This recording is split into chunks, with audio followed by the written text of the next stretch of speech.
Dave Corinth here. Welcome to my shop. Today, I want to take all these parts and assemble them into a functioning smooth plane. A few months ago, I made this spalted maple tote and knob for PatLap, which I had to practice a long time to learn how to say that. So he's better known as PatLap. And he was the host of the Netflix series, or one of the hosts of the Netflix series Making Fun, where the hosts ask kids for ideas of what they want built. And they make these crazy items from ideas of kids. And it is an absolutely wonderful show. Originally, Pat was going to put all these parts together for himself, but he just doesn't have the time. And he asked me to do it for him, which I am absolutely honored to do. There's a lot of good parts here. I've got a reed yoke. I've got a Rob Cosman Adjustar mini. I've got a Zen Wu Iron. The body he had powder coated. And of course, the tote and knob. I know the guy that made those. But we're going to get this put together and make it a well-functioning smooth plane. So let's get started. So before we get started, I do want to point out this disclaimer that if you're one of those that doesn't like to see a plane modified or the color changed and its originality lost, this is not going to be the video for you. It's not, because this is a custom job. Every once in a while, it's really fun to do this. Is just do whatever you can to make the plane work better and not worry about patina and things like that. And this is a custom job for Pat. This is what he wants, so this is what we're going to do. So here is all the parts that we have to assemble. Like I said, I made the tote and knob. This is spalted maple. It's actually flame spalted maple. Gorgeous stuff. He asked for the tote and knob to put on this plane, and then that was several months ago, and finally he decided we're going to just put the whole plane together. So let's put those off to the side. Of course, there is the body. That is pink, hot pink, which actually kind of looks pretty cool when you put this spalted maple on there. Not something I would have done, but that's pink. The frog is black. It's been powder coated just like the body. They didn't powder coat in here or here. And there's some where they got a little over on some things. You can see where they taped it off and they missed some spots. But that's not a crime. And then, of course, we have a reed planes yoke. These are great. They're actually taller to accept a thicker iron, and they require some serious customization. You have to drill the hole, and you have to modify these little balls on the bottom, I guess you'd call them, whatever these are called, to make it fit the adjuster, which is a Rob Cosman Adjustar mini. So let's pop that out of there. And you can see that the reed adjuster doesn't fit. So this has to be modified to fit this. These are actually wonderful. I've got another one I'm going to put on a plane. I've tried them out. I actually really like this. It's so easy to adjust. It's just a simple turn with your finger and it's fast. These are the original parts that we're going to reuse. We have, of course, the tote and knob rod and waist nuts. We have the adjustment tab and the adjustment screw for the frog. We have the lever cap screw. We have the frog screws, the pin for the yoke, the adjustment studded rod, and of course the lever cap. Now the lever cap is stuck right there. It's really hard to open it up because it looks like it's rubbing right there. So we're going to have to fix that to make that right. And of course they did the infill in hot pink. Again, not my taste, but hey, if you knew Pat, you'd understand. And of course the star of the show is this Zen Wu Iron. No, not the box. It's what's in the box. These are wonderful. If you've never tried one of these Zen Wu Irons, man, these are nice. This one is a Magna Cut, which is super lightweight. I mean, it doesn't weigh hardly anything. They are ready to use out of the box. You can see that the steel is dovetailed to the actual iron. So they're laminated, but man, that's one heck of a way to laminate one. So now that you've seen the parts, let's get started first on getting this body machined correctly, because they powder coated it, but they just about powder coated everything you're not supposed to put finish on, like the frog seat. We're going to have to fix that. And right now, the frog won't even go in the plane because they powder coated whatever you call this little area, and of course the spot that it seats onto the body. So we're going to have to remove some of that powder coating on the frog and of course on the body. When I said I was going to machine the body, that's exactly what I meant. I have this set up in my end mill, and that's what I'm going to use to remove that powder coating. First, I set the end mill bit 1.5 thousandths from the surface with a feeler gauge, and then lowered the bit until it just touched the powder coating. On the first pass, you can see it's not removing any metal. For the second pass, I lowered the bit 0.5 thousandths of an inch, and you can see it just touched the metal surface. And for the third and final pass, I lowered the bit one more time, another 0.5 thousandths, and it finally made contact with the complete surface. What's really important if you're going to do this is that you remove the same amount of material from the top of the seat that you do from the bottom of the seat. And in this case, I'm taking it 0.5 thousandths in each pass so that I end up with the exact same amount of material removed on the top and the bottom. To make these Zen Wu irons work in an older Bailey style bench plane, you have to remove some material from the mouth, and Zen Wu says 2 to 3 millimeters. Now you can do this with a file, it's just going to take a little bit more time. And the first time I did it with a file, and indeed it took a lot more time. So here I'm just using a 1/4 inch end mill bit, and then I'm removing most of that stock in one pass. And since the end mill bit is round, it leaves little rounded corners, so I have to remove that material with a file. And an X-Acto knife worked great to remove the powder coating off this machined surface. And the result after coming off the end mill is a nice machined surface that's super smooth. And I was even able to keep some of the original factory milling marks on there.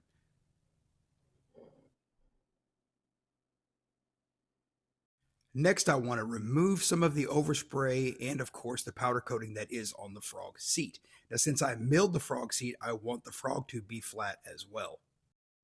And there is some overspray on the face as well. You can see that there on the sides, and, of course, a little bit on the lateral lever.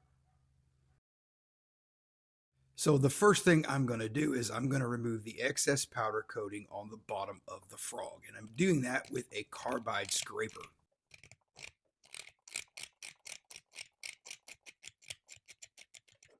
Now I could set this up in the end mill, but this file will do just fine. Plus I don't want to damage the sides of the frog by putting it in the vise on my end mill.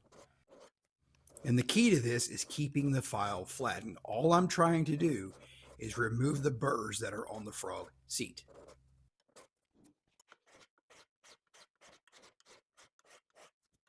And on the face of the frog, it's pretty much the same treatment. All I'm trying to do is remove any burrs or nicks that are sticking up, and of course that powder coating. I like to see the factory machine marks on some of these surfaces if I can leave them there.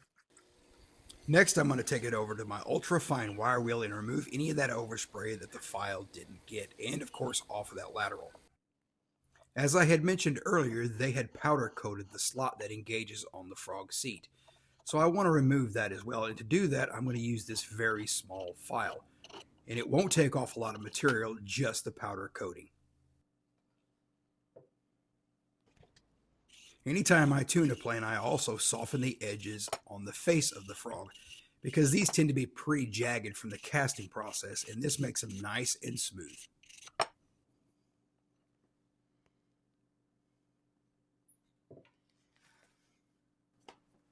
Now it's time to see if the frog seats to the body nice and flat. And to do this, I simply set the frog in place, put my fingers where the frog screws would go, and then check for any rocking. And there is no movement at all. So next, let's tackle the lever cap. Now, it has a little sticking point. So if I try to pull this all the way up like I was going to take it off, it sticks. And then when I try to push it back in, you can see it sticks again. He's already had this ground here, but they didn't do much up here, or he didn't do much up here.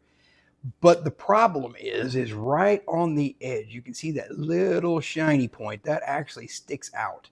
And it looks like maybe at some point in its life it was dropped with a lever actually all the way back, maybe on a hard surface like that, and it put a little dent on the corner, and that makes it very difficult to open, or at least not difficult, but it's a nuisance. And we don't want that. So what I'm going to do is I'm going to take a file and just try to knock down that little burr that's right there on the end. I've set the lever cap in my vise, and now I'm just going to remove that burr with a small file. That little burr keeps sticking, and all I'm going to do is keep filing it down until it doesn't stick anymore.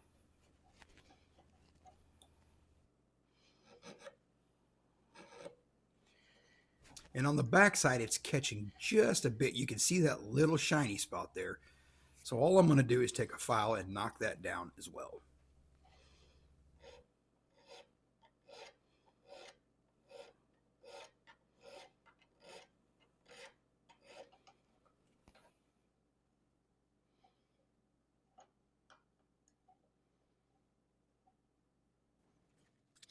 I'm going to use some 220 grit sandpaper to go over the whole lever cap just to smooth out where they missed that spot near the cam.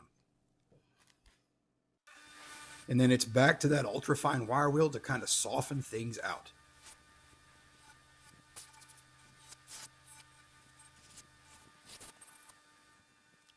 And while I'm at the wire wheel, I'm going to go ahead and clean up all those other small parts as well. The frog adjustment tab and the screw that secures to the frog originally would have been gun blued. It's one of those small things that I like to do whenever I restore a plane, is to re-gun blue them. And it's a pretty simple process to do. All you have to do is clean the parts with acetone to remove any oil, and then dip them in this gun blue solution that will turn them, well, blue, or in this case, more of a black. It's very important that you remove the gun blue afterwards, and I like to do that by soaking them in some WD-40. If you don't do this step, they will actually start to rust and turn brown. Now it's time to reassemble the frog, and the first thing I'm going to do is install the threaded stud that's going to hold the new Rob Cosman Adjustar.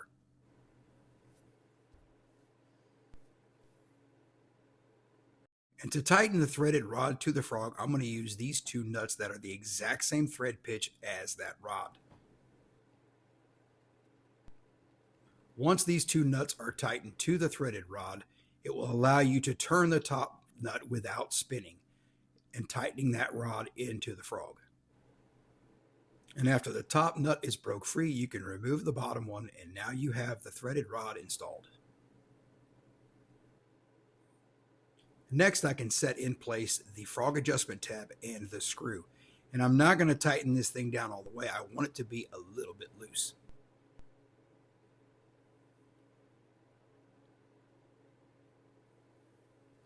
Okay, now comes the fun part.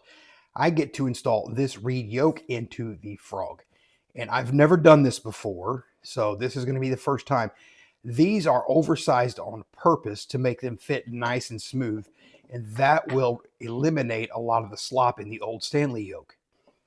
Now, when Pat sent this to me, it did not come with a set of instructions. So we're going to just wing this. You can go to, I believe, Wood by Right, because he sells these, and he has a PDF with a set of instructions, but where's the fun in that? So we're just going to go ahead and go for it, because it doesn't look that difficult. All we really have to do is make these little balls fit inside there. Not a problem. And we have to drill a hole in the exact same spot as the Stanley original. And then we have to reduce the size of this little tang that sticks up that catches the chip breaker. And that's it. So, yeah. All right, let's get this going.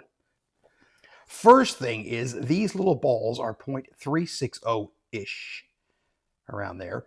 Yet the space that it needs to go in on the Rob Cosman Adjustar is 0.30.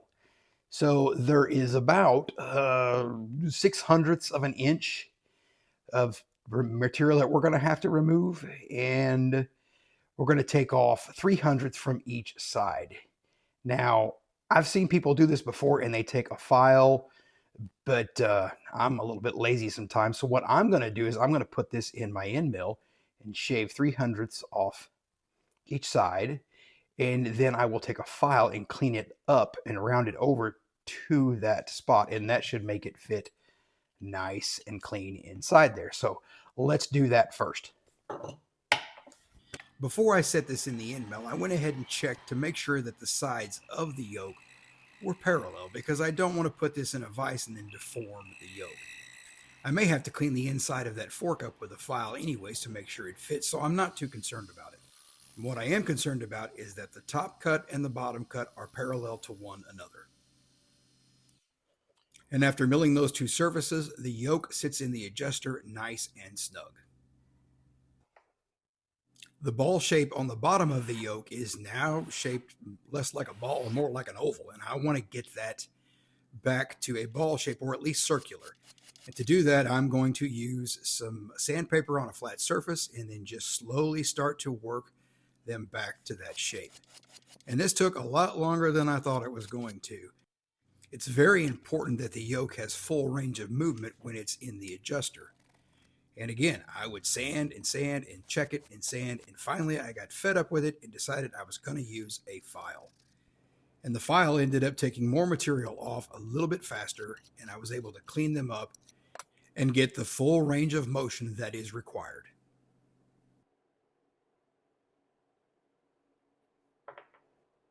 And this is a rough test fit to see if I do have that full range of motion.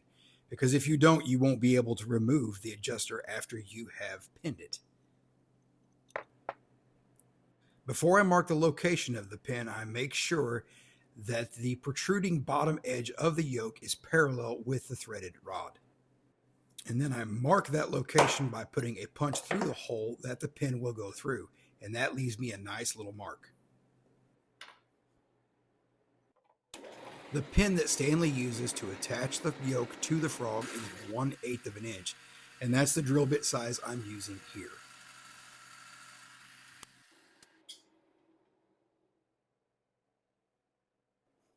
Stanley originally used a pretty large countersink on each side of that hole that secures the pin, but I'm not going to do that. I'm just going to deburr it.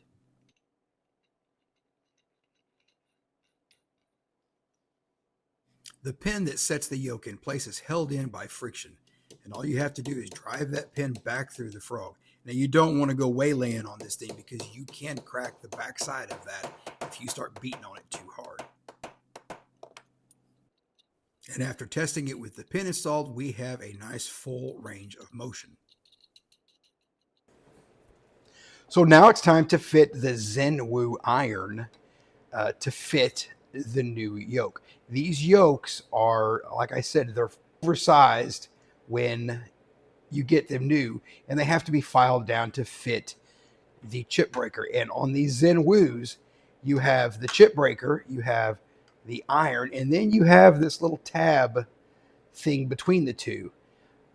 That is there for your standard Bailey planes that have the standard stock yoke, because it's not tall enough to grab the chip breaker on these Zen Wu since the iron is so thick. But since we're putting a new yoke in it, we don't necessarily need that tab, or at least I don't think we do. If you know what the purpose of that is other than to fit a standard Bailey, please let me know. This is not the first Zen Wu iron I've installed. I've installed several of them. I just redid a complete set of bedrocks with these Zen Wu irons. And the standard Bailey yoke grabs that little thing fine. But with this new reed yoke that is taller, I don't really think we need that. So we're going to take that out and then fit it to this chip breaker. So to remove that little tab that engages the yoke, all you have to do is take the chip breaker off with the little driver that it comes with.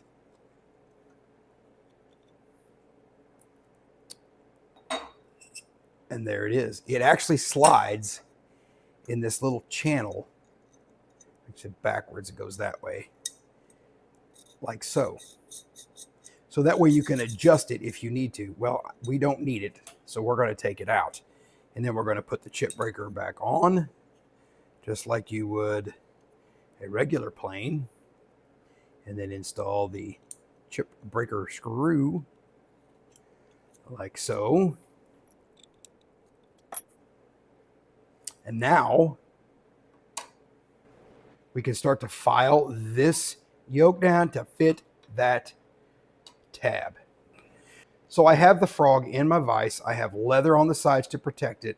And I've put blue tape down just so I don't hit the top of the frog with the file. I always hate the way that looks. So I've put some tape down to protect it. Plus I have the frog a little bit lower than my vise, so there's no way the file can accidentally hit it, because this doesn't need to go down all the way flush with the frog. It'll actually go down to the thickness of the chip breaker, and that's it. Because the iron sits there and it is more than wide enough to accept that yoke. So we're going to start to file this thing down and get this thing fit. Here I'm using a razor blade to mark where I want to remove the material on the top of that tab. Now that little line gives me a reference point to start from. Eventually I'm going to remove that line, but at least I'll have that reference to know where I can start and stop filing.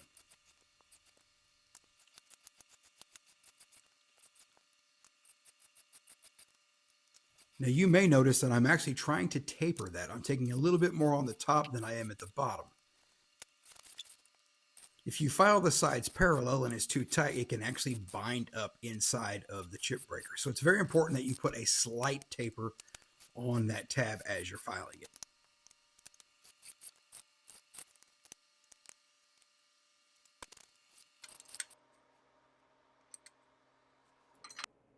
Now again, like I said earlier, the tab is oversized, so some of that material from the top has to be removed. And I do that the same way I marked it before, is with a razor blade and a Sharpie. And then I just take a file until I get to that mark that I made.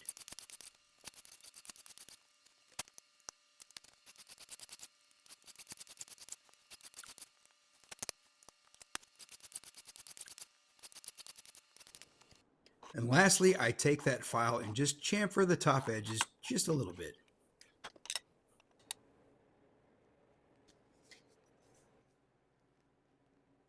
While I've got the frog in the vise, I'm going to go ahead and test fit everything since it's secure. What I'm checking here is to make sure that the spring on the back of the lever cap doesn't touch that tab that we filed down. It's important that they don't come into contact with one another.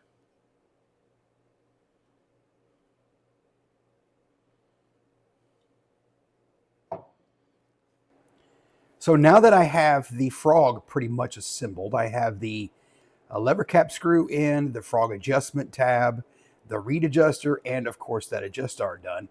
It's ready to set on the body, but first, while I'm in the cleaning stage, I want to go ahead and take care of these two. Now there's nothing wrong with these as they are, and if these were on a plane that I was trying to keep patina, I wouldn't do a thing to them except maybe hit them with a very small amount of 4/0 steel wool. This one probably not, but this one for sure.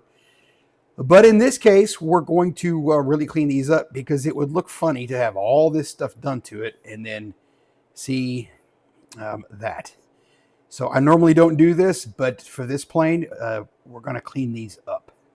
Now sometimes I am an idiot, and in this case, I set the camera up where you couldn't see what I was doing. So all I'm doing is taking some sandpaper and some Scotch-Brite and cleaning those up. So after whizzing the two waist nuts, you can see they pretty much look like brand new, at least on the top. Now on the sides, they haven't changed much at all. But for a plane that was in its original condition and you were trying to keep patina, I would never do this. But for one that's been customized and restored to the extent that this one has, this honestly just makes it look better to have at least the tops of the barrel nuts fresh. So now that we have all of these parts ready to assemble. Let's go ahead and get started on that. Once I get the frog on the body, then we'll go ahead and lap the sole. We still have to uh, lap the back of the lever cap where it makes contact with the chip breaker. The tote and knob should fit, and then we can get this thing tuned up and take it for a test spin.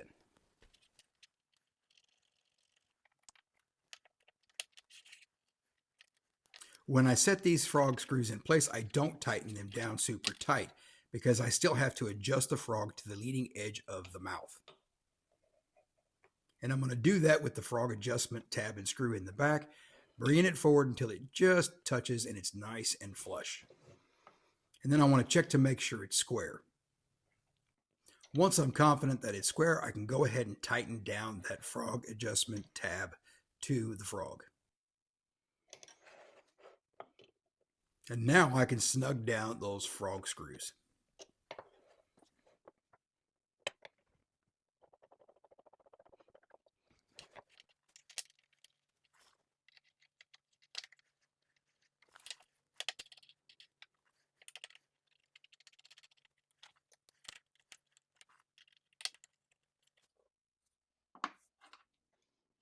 Now, before I lap the sole, I want to go ahead and make sure that I have the bottom leading edge of the lever cap lapped so it seats to that chip breaker well.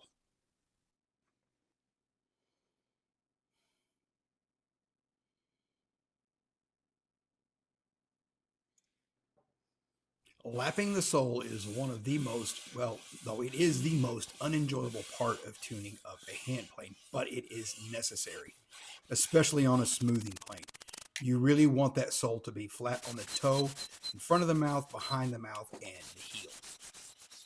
And while I'm at it, I'm going to go ahead and lap the cheeks a little bit. I'm not worried about this being perfectly square because I know Pat won't use it as a shooting plane. And while I'm at my lapping station, I'm going to go ahead and remove the powder coating from the very toe of the casting.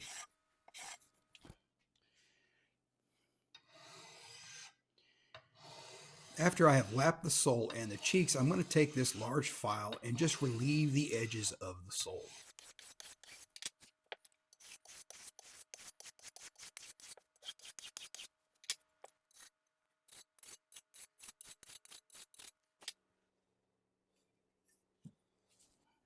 Once I'm finished lapping and filing, I'm going to take the sole and go over it with some red Scotch-Brite. And it's just like lapping. I just set the Scotch-Brite on my lapping table and go back and forth.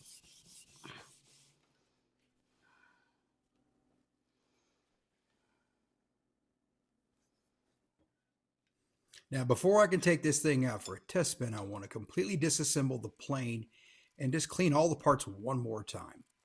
The lapping process leaves cast iron dust in everything, and it's really important that you get all that dust out of there.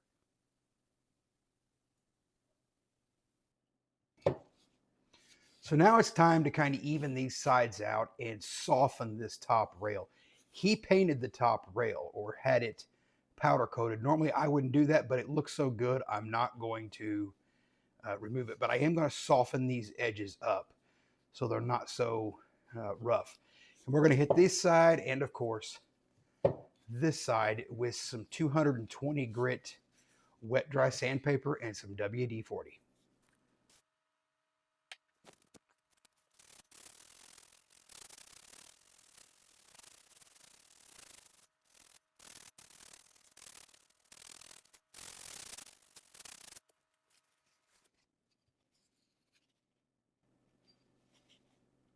Now those are nice and smooth to the touch.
totem knob had already been waxed and polished when I sent Pat the set originally, but since then I've handled it a lot and I've gotten some metal dust on it, so I want to go ahead and hit them one more time and just kind of clean them up a little bit.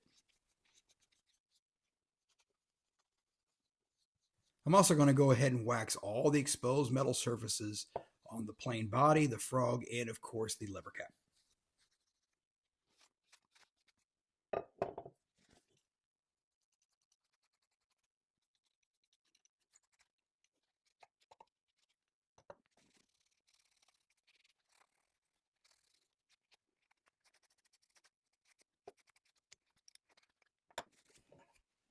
Once the wax has had a chance to dry for about 10 minutes, I'm going to go ahead and polish all the parts up and remove any excess wax.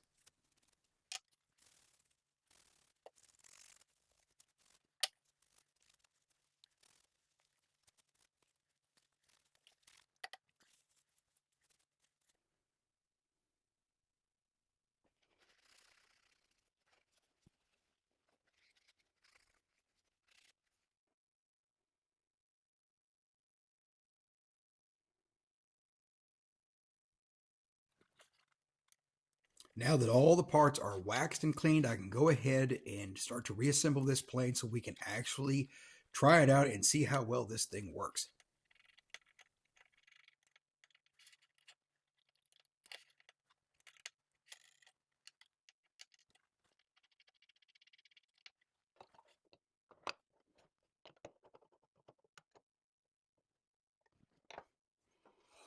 Now Zen Wu says these are ready right out of the box, but I want to go ahead and hit them with my strop just to see how crazy sharp we can get this thing.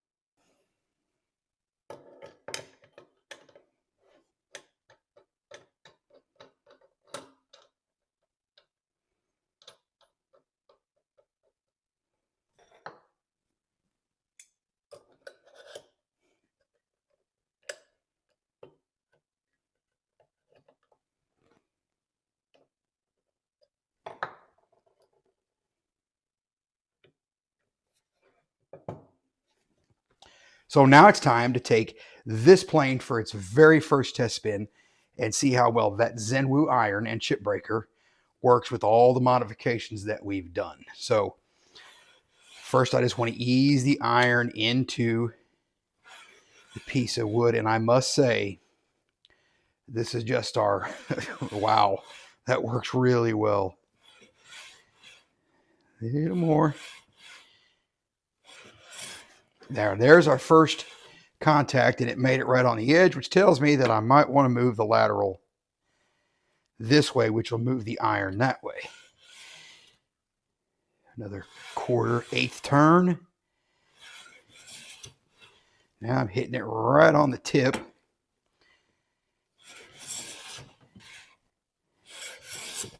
There we go.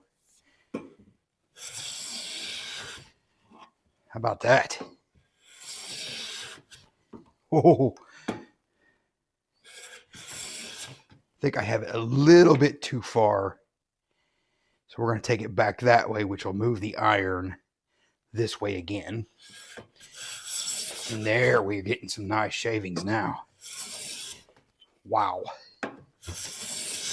Pat, you are going to love this plane. Mercy.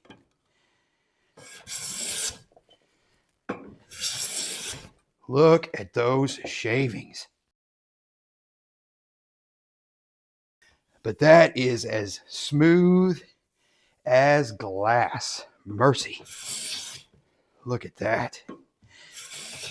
Now, when I plane, I like to skew. I very rarely ever do it like this.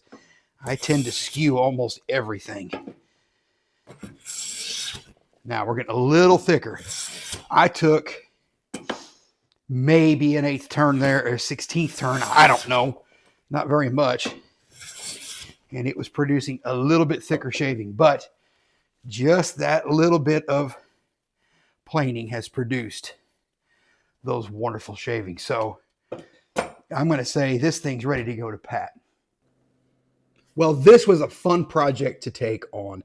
It's not my normal thing. I'm all about originality and keeping the patina and trying to save the Japanning if I can and the finish on the tote and knob.